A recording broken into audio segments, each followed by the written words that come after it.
Hi, I'm Yashar Kassai. I'm the production designer on Teenage Mutant Ninja Turtles Mutant Mayhem. I am Jeff Rowe, and I'm the director on Teenage Mutant Ninja Turtles Mutant Mayhem.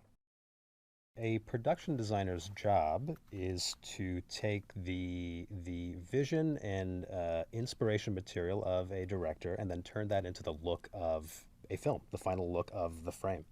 So a production designer will lead a team of artists to design everything from environments, sets, props, characters even sometimes, and tie all that together. Basically, your director, in this case, Jeff, gives me a directive for the visual style that he's imagining based off like mood boards and inspirational photography or imagery. And then it's my job to try and turn that into the look of a film, like its environments, its characters, and everything else. And the difference between that and live action is that you have to build it all from the ground up. Like nothing, you don't get anything for free. You can't just put a camera on something and have it be there. So you build everything from scratch.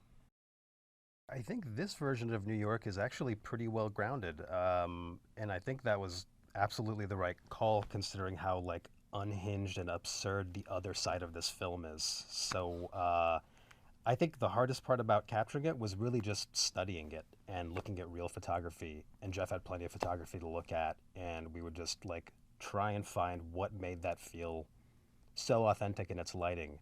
And I think like it even came down to like the certain kind of bulb used on certain street corners and rooftops and things, and we would study that stuff and then talk about like why does this orange feel so authentically like the East Village or something, like a lamp you'd find in that neighborhood.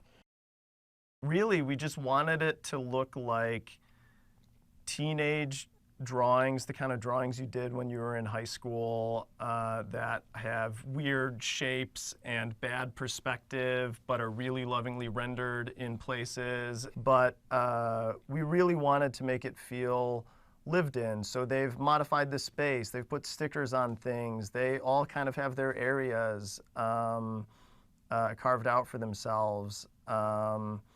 And tried to just make every prop tell a story about who owned it and who selected it and how it got there in the sewer. It's like their room, they just have to share it, and they are constantly like, the choice to put Donnie in a tent was like his hack to give himself privacy away from his brothers, and he wants to insulate and separate from them. So we designed with headphones. He kind of like has given himself the means to live within his own world and tune them out when he wants to. Leo keeps his area very neat and orderly, and he has like an aspirational poster. I think you designed it, his dreams poster above his bed. We knew a couple things. They had to feel like real teenagers. They were going to be voiced by teenagers, so there was like a cap on the amount of muscle mass that they could have.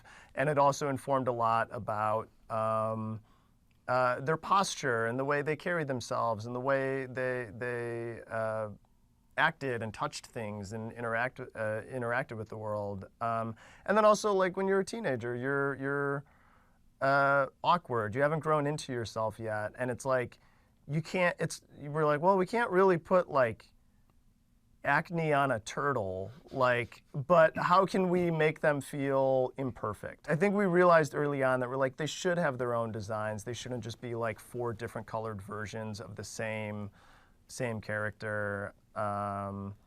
Their size and their body shape should say something about their personality. You can't put braces on a turtle. And Twitter will love that.